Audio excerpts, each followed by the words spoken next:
today's session, and we're going to look at an introduction to NLP today. NLP is an absolutely amazing tool. I use it all the time. I've trained in it. I love it. I love reading about it. I'll recommend some books and stuff towards the end if you've got a further interest in it. But it's a really, really useful tool to use, especially in coaching or when you're working with other people. It allows you to kind of look at things in a different way. So I hope you'll enjoy this session. I'll just skip over this very briefly, but for anybody that doesn't know us, I'm Christina. I co-own MyPeopleClub with James, who's also on the call. And we are the co-owners of MyPeopleClub, which is in essence an online membership platform for HR professionals, coaches and trainers. So we've got loads of resources in terms of HR, coaching and training. There's absolutely loads more information on the website. So like I say, I won't go into it in too much detail now, but we have all the resources. We have monthly masterclasses, monthly Q&A sessions. We've got a business directory so that if you need to find related businesses, you can do that really easily. And we've also got a load of really great partners who offer our members discounts. So today we are going to look at what is NLP, what is it used for. We're going to look at maps of the world, filters, and how that kind of contributes to your final map. NLP is a massive topic, so in a half an hour session we can only scratch the surface, but I'm going to do a follow-up session in a couple of weeks' time, and from that, if anybody's interested in a particular area of it, then we might do some more sessions in the future as well. This is a really great quote and is actually at the heart of NLP. So if you ever do any NLP reading or studying, then you'll see this quote quite a lot. And it is really true. If you keep doing the same things as you've always done, then you're always going to get the same results unless you're extremely lucky. So, if you're doing stuff that isn't working, you've really got to change stuff if you're going to, sort of progress or get a different outcome. It's a really great quote that to sort of bear in mind when you're doing things, especially when things aren't working. So what is NLP? NLP stands for Neuro-Linguistic Programming.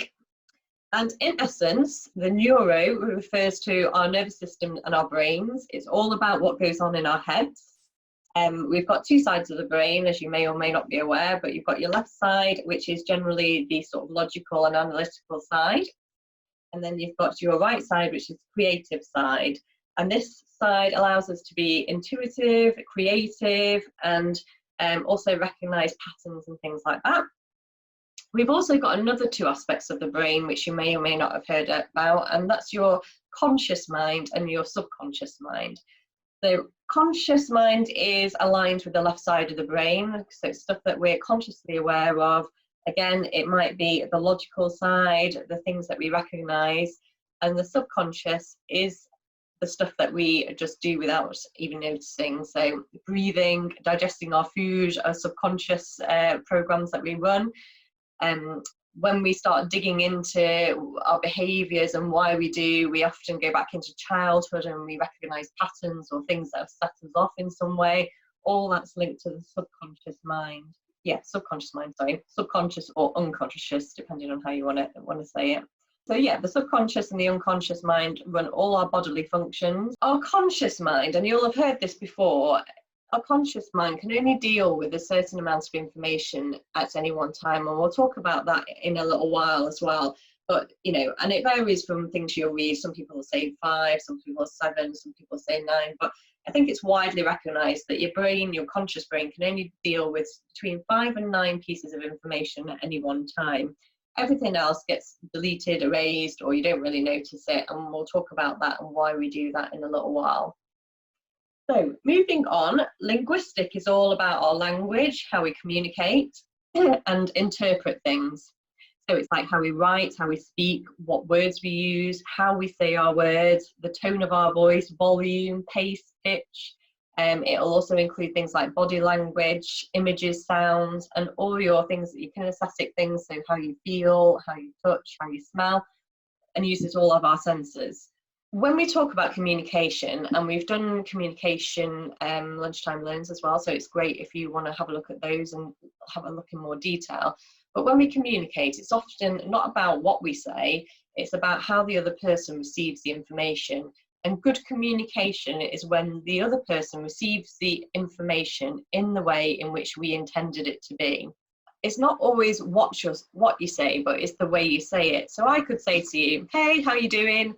And it could mean, just, hey, how you doing? Now, if I go, hey, how you doing? Then that kind of means something completely different, as we all know from Joey and Friends. But it's, again, same words, but has a totally different meaning. I mean, when we communicate with people, we've got to be really conscious about that and how we're saying things. And again, like if you're having an argument with someone, your voices are raised, often what you say can be quite legitimate and quite logical and quite reasonable. But if you're shouting it at someone, they're probably not going to be taking it in the way that you intended, and their defenses will be up and they won't be actually listening to the words. They'll be like, oh, stop shouting at me or screaming in my face. So it's really important that we're conscious about how we communicate. Programming is the way we construct personal programs, or patterns, as some people like to call them. So it's a bit like a computer system that keeps running programs, and you'll recognise it in ways such as, I always go out with the wrong boys, or I always went out with the wrong boys when I was younger, and I used to go out with the bad boys, or something like that. I'm not talking about me personally, I'm just talking about generally. Or, oh God, I never get further than a month on a diet, or something like that. It's a general program that we're running in our minds. The good thing to know about that is that we can change our programming with a bit of practice, and we can, change the direction that we're going in.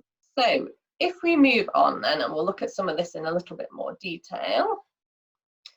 So what is NLP used for?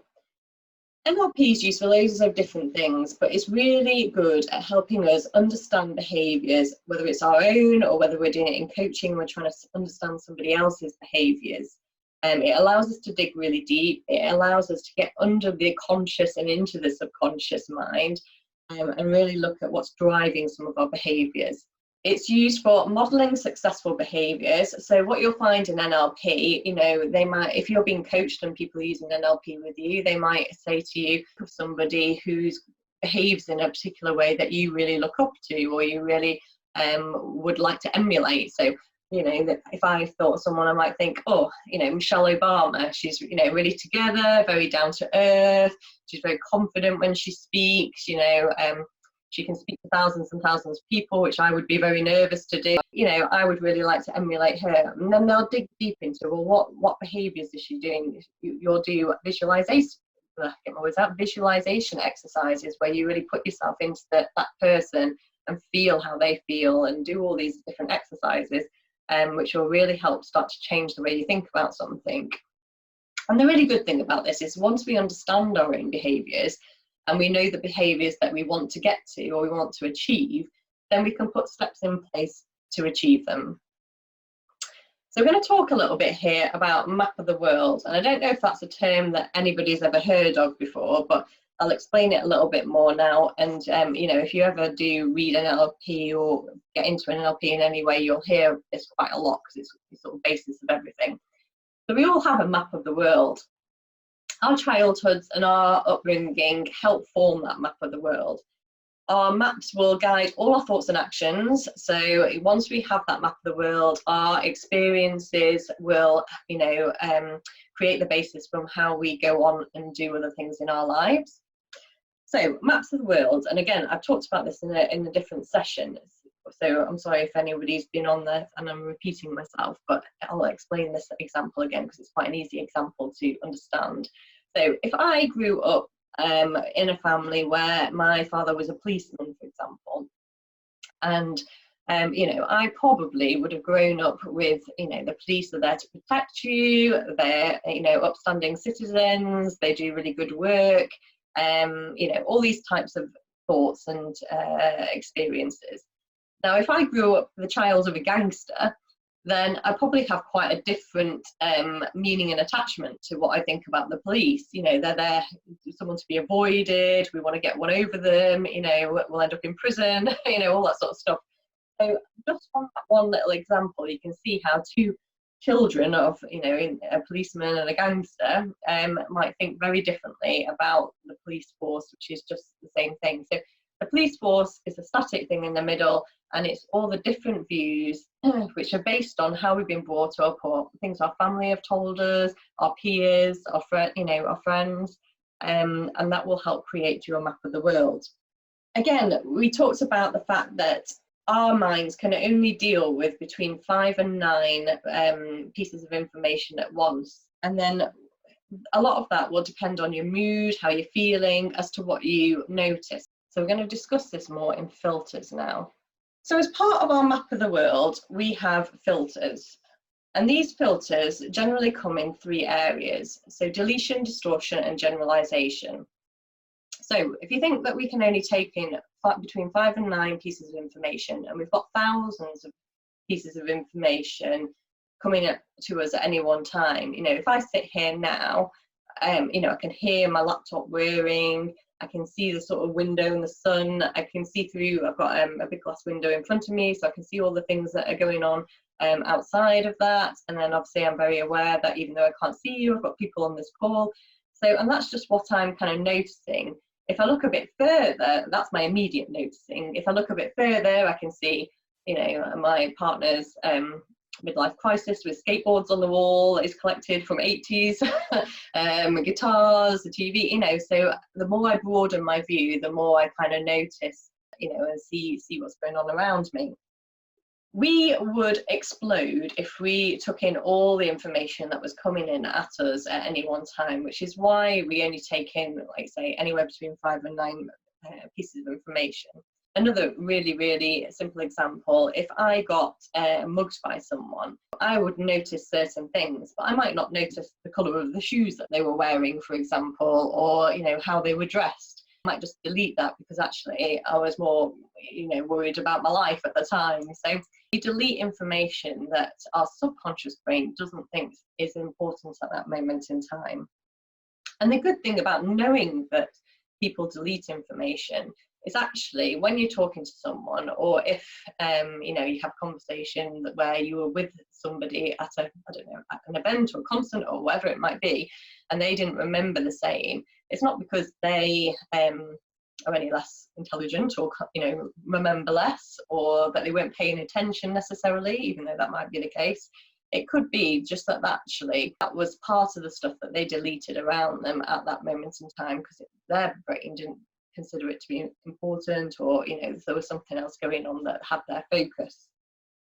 And it's a really good thing to remember actually when you're dealing with clients as well, that they're not going to remember everything. So again, follow-ups and all that sort of stuff is really important. Distortion. So we'll move on to distortion now, and it's quite similar, but again, we distort information to make it fit with our map. So when someone's speaking to you, we try to find meaning in those words, and we try and fit it with something that fits with us. So I'm just trying to think, for example, if you've heard the saying, if you give someone 100 compliments and 1, feedback point or criticism point, they'll probably forget all the 100 compliments, and they'll remember that one bad or negative or constructive comment. And again, that might feed into them saying, oh God, I knew I was rubbish at this, blah, blah, blah. Even though they've had 100 compliments about it, they've had that one comment that's not been as positive. And again, then they've distorted it to fit in with their pattern, which is actually, I knew I was rubbish with this, I'm always rubbish at this, blah, blah, blah, whatever it might be. So we distort information all the time, subconsciously. It's not done consciously, to fit in with the patterns. You might have something like a boss, another example I'm just trying to think of to try and demonstrate this. A boss who constantly checks up on you, you might think, actually, God, he's always on my case, he doesn't trust me, why is he doing this? And actually, it could just be that person really is pushing you to do a really good job because he knows there's a promotion coming up and you'd be the best person for it. So we don't know what other people are thinking unless we have that conversation with them. But it's just good to know that we distort information and we put our own spin on things, and actually that's not always the way it was intended. Generalization, again, these 3 things are really closely linked. So we will generalize our experiences to form an opinion and belief. So if you, for example, burn your hand with an iron, you'd generalize pretty quickly that, you know, irons get hot and don't put it on your skin because it hurts. Some generalizations will happen pretty quickly, like the example that I've just given. Some occurrences might take over and over and over before you make a generalization. So it might be that a work colleague's letting you down. One time you kind of let it go, 2 times you'll be like, oh, but actually after the 3rd, 4th, 5th time, you sort of generalize that actually this person is always late with their work, or doesn't get things in on time, or it's not to a good standard. So you start to generalize about that person. If you're coaching people, then good generalizations to listen out for are things like everyone. That's quite a big generalization. So when they say everyone feels like this, do they? You know, it's a big good one to dig deep in. Is it just them, or is it everybody? Always, never, I never get the promotion, or whatever. Well, have you never had a promotion, or is it just this promotion that you didn't get?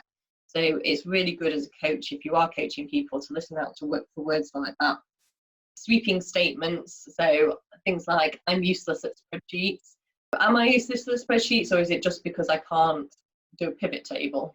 Does that make me useless at spreadsheets? So again, when you're coaching people, or if you're a manager, and you know, you listen out for that type of thing, because that's quite telling about a person's internal programs and the self-talk they're having with themselves. So your final map. And again, we've very, very much skimmed a lot of this, and we could go into a huge amount of detail. So if there are areas of it that you would like to sort of do a bit more of a deep dive, we can do a sort of session and perhaps just on one of these areas. But this is just a very quick intro to NLP. So all of the things that we've talked about so far contribute towards your final map. So once you've had the information coming at you, you've kind of filtered it, you know, you've generalized, you've distorted, all that sort of stuff, then you'll start building your internal representation and your final map. And this is really what creates your personal programs that are going to drive your behaviors through life. Now, the good thing is obviously once you realize what those behaviors are, if they're not productive behaviors, then you can do things to try and change them. Our senses are alerted when we have these maps. So we will look for things that fit in. So trying to think of an example. So it might be that you've had, and I'll use this example even though it's quite an extreme example, but obviously there's a lot about domestic violence and stuff skyrocketing at the moment, isn't there? I was watching the news this morning. So if you're in that sort of situation, you might have the representation that all men are like this, you know, this is the way relationships are. Your senses are going to be hyper alerted. So if you are in that sort of day-to-day scenario, anything that person does, as soon as their voice gets more angry, you will expect a certain result or action to come from that. So as soon as you feel heightened or alert, this is kind of known as a state. In that case, it would be a state of fear, a state of anxiety. You're probably getting your adrenaline running a little bit, knowing that perhaps something great isn't on its way. And then from that, you will respond according to that state. So, you know, for some people, then, you know, it might be to run away. For other people, it might be to go and hide, and so on and so forth. So something will happen, and then you will, I think for a bit of a nicer example, or it might be that actually something happens at work, which is slightly less, but on the same sort of lines. Something happened at work, maybe your boss tells you off, whatever, and then from that, you will have a reaction to that. So it might be like a feeling of, oh, I'm getting told off. It might be like, oh, you know, sod him kind of thing, you know, but it will invoke some sort of reaction in you. And then from that, that will drive your behavior. So it might be a behavior that actually challenges that boss. It might be a behavior that becomes quite submissive and says, you know, okay, whatever. It might be something that's quite assertive. So somewhere in the middle that says, okay, well, let's just take a minute to talk about that then. So there's a lot of different ways, but your reactions will invoke a state. And it's learning how to deal with that state and how to change that state that will allow you to change behaviours and allow you to behave in different ways and get different results if that's what you're looking to do. So that is a very, very quick overview of an introduction to NLP. We have got a session in a couple of weeks where we're going into it in a little bit more detail, so some of the parts of it. I'll move on quickly now because I'm just conscious of time for you all. If you do, although it's not an NLP course, you know, I use some of the techniques in our little online course that we've released just now. So we do have an online coaching course for £27 that's available from our shop, so www.mypeopleclub.com/shop. And again, just helps you to learn about some of the techniques that can help you in challenging times. So there's loads of information on the website about it, so do check that out. And if you do want to get in touch with us, then you can email us, you can obviously get in touch through the website, and you can join our community at mypeopleclub.com/join today. So very quick representation on an introduction to NLP. I hope it's given you a little bit of a sense of what NLP might look like. And what it actually means, and then great tool to use when you're doing coaching, and we'll go into some of the aspects of it in a little bit more detail on our next NLP session.